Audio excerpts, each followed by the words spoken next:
Hello and welcome to Sunday's edition of Wardy's Waffle. We've had a good few days. We've managed to get quite a few crops in the ground. So this update is going to feature planting of the oats. We've got the beans finished, you saw in the last video, and also I get the Cultipress out and cultivate the field that you saw us drag with the 8RX on the frost. So we look at that as well, and we'll see that working and see what a good job that does. But I'm just in one of the beet fields up on the light land that we planted 3 weeks ago.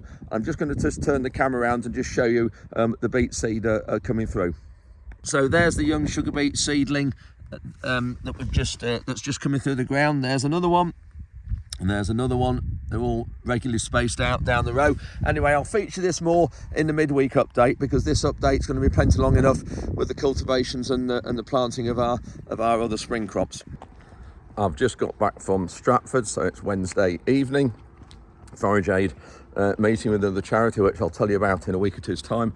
Just got to the Newark Showground, and we've got an NFU meeting here, all about the SFI. So this is the new Sustainable Farming Incentive. Anyway, I'll go in and see what God is saying, and I'll do a bit of report when I come out. So you've just seen me go into a meeting, and I said I'd give you an update when I've come out. I'll touch on this more in Wednesday's update, because I need to get my head around one or two things, and I'll put up some slides then and spend more time on it. Anyway, without any more from me, let's crack on with this week's update, and we'll see you at the end if you make it there. There's Ruben, is taking some oat seed across about 2 miles away for Tom. Ruben's off with the Manitou. Tom's going with the RX and the drill to get these last fields of oats in. The small fields, and it's behind the wood, and they can be very wet. So we're going to have a look at it.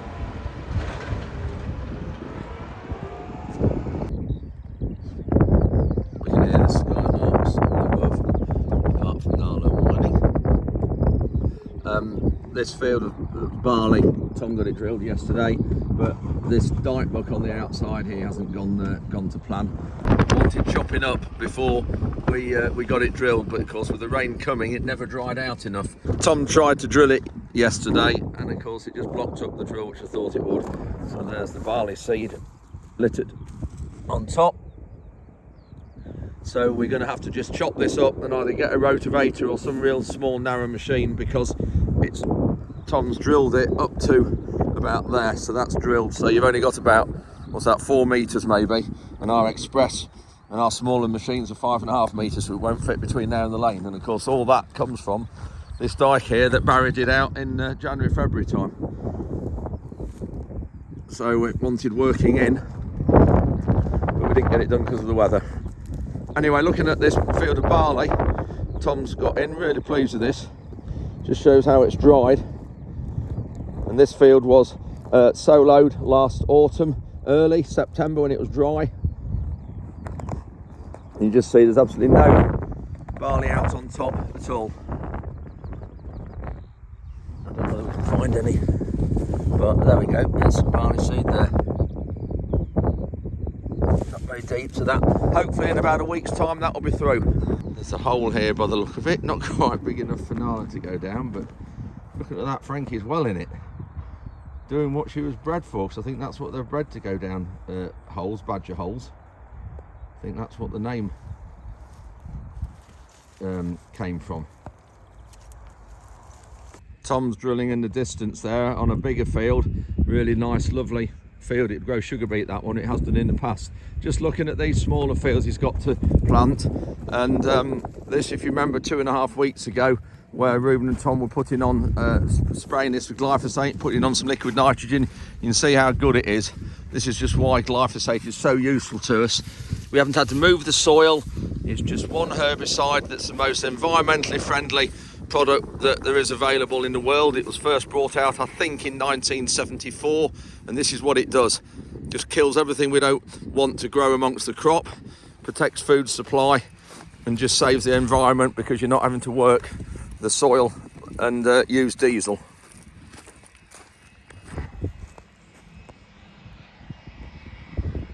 I've just come across the riverbank here. This is the river Brant. This is the other side of the wood that you saw in the video from last Wednesday, where there's got a big internal drainage board machine, which we'll have a look at. So there's Tom just across there, who's going to come in these fields next. You see the nice grass margin protecting the water course, and glyphosate right up to the edge here in the line. And we do that because it means that we haven't got to alter the application rate, we haven't got to use any different nozzles. We can use full rate of our plant protection products right up to here, and then it's protecting all the water courses and wildlife. Yes, small field here behind this wood. It can be a wet field, and then there's another one at the end of this one. There's two small fields here, about 12 acres each, maybe a bit less. But this was cultivated really dry last September with the solo. Hasn't been moved, and we'll come straight in here with the drill. It's a bit wet underneath, you can see there how it smears. High clay content soil this, probably 50% clay, 55% clay, 30% silt. Ideal shot here, just showing that's where we've soloed at that angle. You can just see the lines going there up the field at that angle, and Tom is going across it. We always do that to keep the fields level. As you can see, lovely soil here. This field would have planted a week or two ago, but we thought we'd do them all together. Front tines just levelling it, seeding tines there, back tines going in fantastic. There's William, whose land this is. We farm for him. His parents were friends with my parents.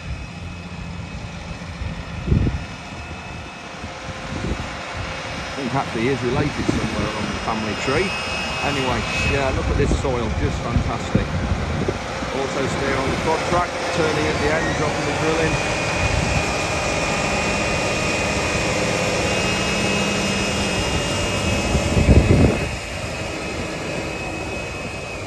You can just see while looking at that why we were reluctant to spend any money on a drill, apart from maybe a smaller mounted tine drill, which I think we might get still sometime for working in the wet. But when you look at that, of course these weeds have all been sprayed, so there's all glyphosate in these roots, it will kill them. There's some oat seed, yeah, you can just see, but there's this whole field. Lovely soil, as you can see. Yeah, really pleased with how this is going in, and the drill. The solo didn't leave it at that level. That's the only problem with the solo if you're not careful on light land. Can you just see there's a ridge down there? That's the middle of the machine. That's the edge, that little horror. That's not so bad. It's that middle. There's too much soil brought to that middle to create that ridge.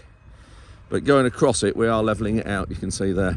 So we've got one more field of barley to plant, and this is the field that was sugar beet last year, and where Tom was dragging it in the frost. You remember seeing a big drag on the 8RX. This is the field. It's mellowed a lot and weathered a lot, but we've got to cultipress it before we put the barley in. We're growing barley seed. This is a seed crop for agri, so when this comes to harvest, the grain here will be sold. Agri will sell it. We're on a contract with Agri, and they will sell it to other farmers for them to plant next year. But because we're so late now putting it in, we're going to have quite a big yield reduction. But obviously until harvest, I don't really know what that's going to be. I've got the Simba Cultipress on here, and it's got tines in the front here to cultivate, and then it's got levelling boards here, and all these there on the spring. You can see they're sprung, and then your DD rings here, and you can alter the levelling board height by this ram here, and all that's done from the cab. These spring tines, you can alter the depth of these by putting in different holes here, and you can also alter the depth of the tines and the whole level of the machine by these rams and putting shims in here. And when that ram closes up, obviously the front of this machine will go down into the soil. You can just see here how wet it is underneath when you look at this. But we're going to get this barley in. It's dry on top here, lovely and dry and crumbly on top when you look at this, but underneath it is wet under there. But we're going to level this, leave it to dry half a day, and then Tom will be in here later planting this. When Ruben sprayed this off with glyphosate, he put some nitrogen in it as well, so that will help the crop. But obviously we need to get these out as well, and just see if we can get it levelled up a bit more. The tractor wheels have got some soil on there, nearly started to fill up in the middle there, which isn't good, but that's because I turned on an area up there can see near those trees where it's dark, I turned on an area there that's really wet, and to lift the press out of the ground, so I'm going to go around that, and we won't plant that. And also, while we're at it, all along the lane side there that you've seen me show videos of, that's a heap of tarmac planings, all along that headland, the edge of the field across there behind the press. We're not going to plant that now, I've decided it's just too wet. Just one more thing. The outside tine here we've turned up last year because it's so near the edge of the machine it rolls the lumps out. But here, because we're going to drill afterwards, I'm going to put that back down because there's an area here that it's not moving just there. So I need that tine there back down. So we'll get that pin out at the back there, and then pull that out. See, that's going to drop. Turn that round. There we go. Goes through there. And put the tine in there. We want, if you look at that one, we want 1.5 holes out the top of that bracket. So, see if I can do it while I'm filming it. 1.5 holes, which is there somewhere. That's it. And then there's the hole. Put the pin in. Lynch pin, as this is called. Got to watch your fingers on this because that's spring loaded. There, look. That's it. Put that one in. So that'll be a lot better on that edge. I'll just do the other side as well. And then the idea of these shims is you always run it with the ram closed up, so it keeps the machine level and solid sort of thing. And then if you take these shims out, of course, it means the ram's closed further there, and it puts this front in deeper. So you can alter the level of the machine and the depth of it by putting more shims in. We've got shims here, different colour shims of different thicknesses. We've got a blue one here, and I'm just trying to find another blue one and take that red one out because I just want the machine in a little bit deeper. Got various spare shims there. Also got some on the front here. It's the blue one I want. In the cab now, here's the levers for operating the rams.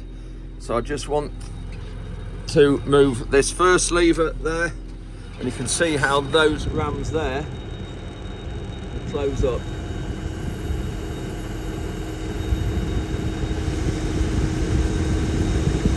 That's it, fully closed up now. So you can see it's dropped the tines into the soil. I'll lift it up.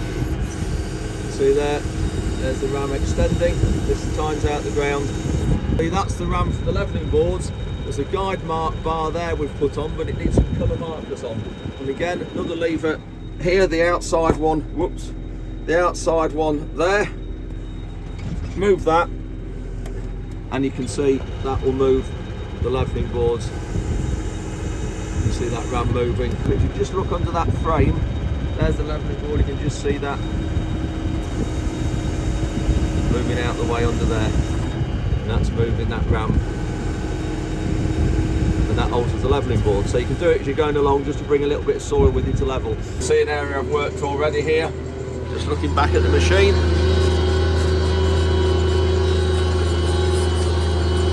Now you can see what the tines are doing. Apologise for moving about, I'm trying to hold it steady.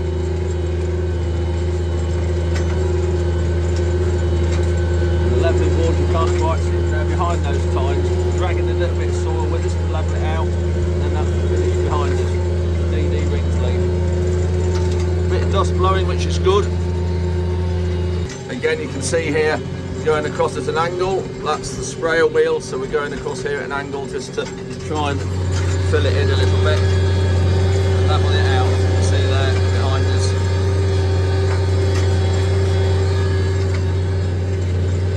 Another thing, you see we've got twin wheels on the back.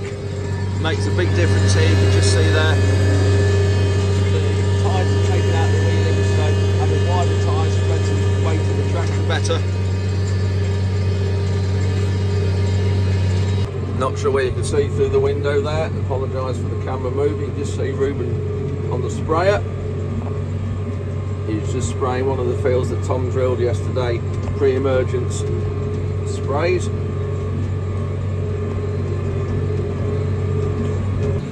Just about to go through this area that you remember seeing a few weeks ago on my videos. Weeds, and it's been glyphosated off.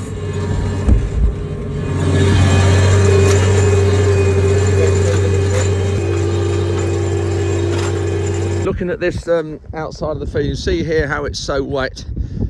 Look at the mess, Now the sprayer's sunk in. When you look at this, and this is the outside of the field that I've been showing you lots of times throughout the winter and the spring.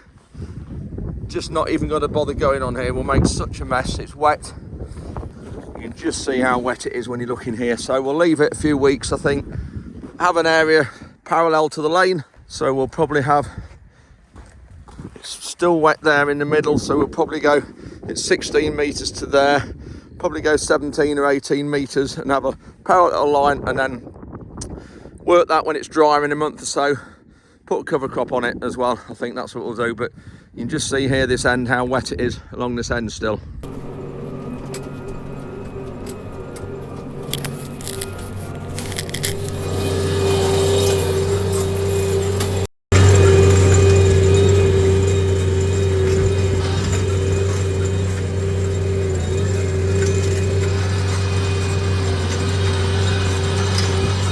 Just looking at this press and the age of it and the different models you can get.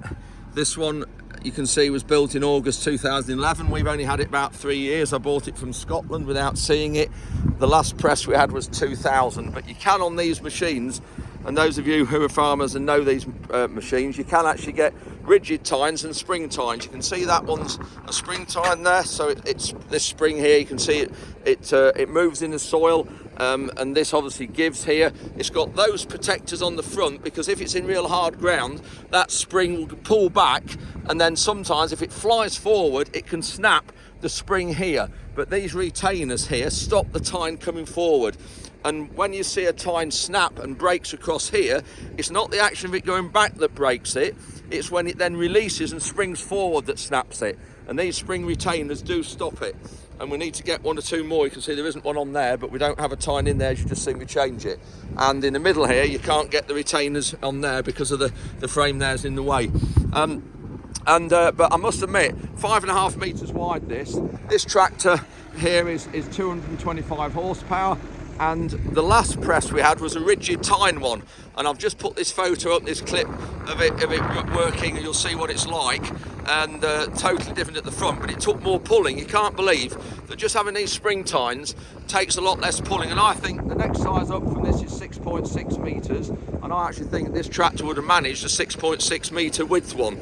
But anyway, it's great at what we're doing and the amount of sort of what the job it does. I've just put these shims in here and extended that ram, because this operates the levelling boards, as you've seen, and I just want to get it a bit more consistent and not get them too deep. So now that means I can't go any deeper than that, which is good, because I do lift those up a bit when we're turning at the end. Just stopped at the patch in the field here. It's there's a lot of green you can see behind me here, and I just want to show you this as a prime example of why glyphosate is so useful to us, because for those of you who want or those people who want glyphosate banning, and Roundup that is, then obviously it will seriously affect our food supply. Because when you look here, this is what has controlled, or it will be doing, because it was sprayed 24 hours ago. So the glyphosate is in here killing these really problem weed. So this is a big patch of blackgrass, and that is blackgrass growing, and that has now got glyphosate in it, so that will be dead. And you can see that you might think, right, cultivate it to kill it. Well, this has been cultivated, and here we have still got blackgrass growing there, look. So you can't kill it with cultivations. Yes, you can see this is still a bit unlevel, but the drill will finish this off. But we've still got blackgrass growing here, whereas when you look at this, the amount of soil you'd need to move and damage you'd do to the soil trying to kill this without chemicals, without Roundup, is huge. You can just see here massive amount blackgrass growing, and obviously with our policy of zero tolerance, if this comes up through the barley crop, then we'll be spraying this area off with the glyphosate. But you can just see here massive amount of blackgrass in this area, so this is why we've treated it before cultivating to kill this off. From the press just across the fields, there is the yard, and right outside the gate got a 5-car pile up, lorries queued up, you can see, there is Bruton Church Spire. For those of you who know the A17. We've soon got the field finished. Just wanted to show you on the screen quick, that's the coverage we got and the fuel. You can see at the minute we're on 95 litres of fuel we've used in this field, and we're on 4.5 hectares an hour and 9.7 litres per hectare spot rate. That's actually at the minute spot rate. So we'll record all the fuel, and this is how we get to know what all our operating costs are, by recording every litre of fuel that goes through every tractor and the time taken as well. I've got the soil from out the diet that Barry put here a few months ago. I'm trying to put it through the machine, but it's not liking it. I've lifted it up a bit, it's blocking up, so yeah, we're going to have to leave this and then get it sorted after we've got the field planted. So that's the bulk of the field done, but I'm leaving this outside, or the two ends should I say. You can just see a bit unlevel and wet. We've got an area here that's wet, you can see there. So no chance there's actually water stood there still. But nice show of buttercups, sorry not buttercups, cowslips all along there. You've seen from my video last few days ago. And then this is the River Brant down here. Yep, some water in that, not a lot though. Another area up here that's wet, we're going to have to leave this as well. You can see Ruben nearly got stuck with the sprayer. So we're going to have to leave this right out to beyond here and not plant this somewhere here, which will be like 20 metres off the margin. So yeah, really wet here. But one of those things, we can't do anything about it. And I think there's probably a pipe goes under these trees as well. I don't know, we've got to investigate this because it might have some roots in it. That's why this is really wet down here.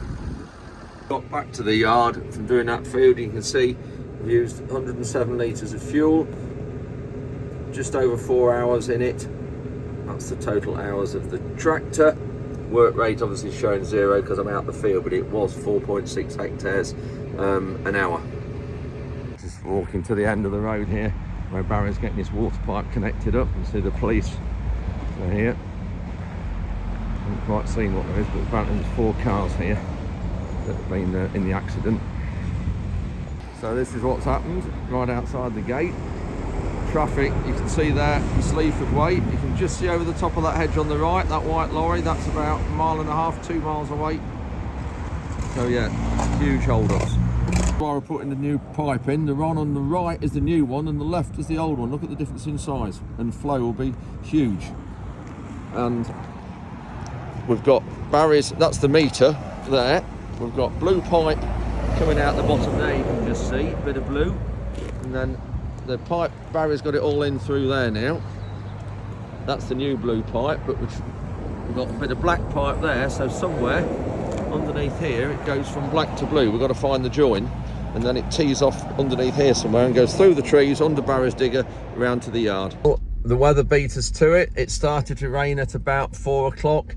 This is Thursday evening, so we haven't got the field drilled that you've just seen me with the Cultipress on, so really annoying, but just hope we don't get too much rain. We'll have to see what we wake up to in the morning.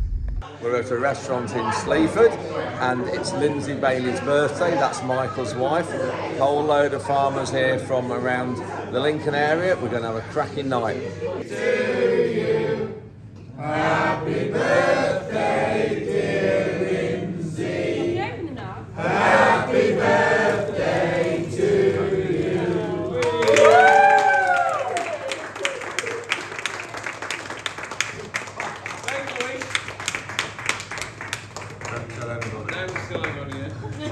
So that's it for this Sunday's update. Hope you've enjoyed it. Thank you very much for watching. Please click subscribe. It doesn't cost you anything, and like, it does help the figures for the channel, and we'll see you in midweek.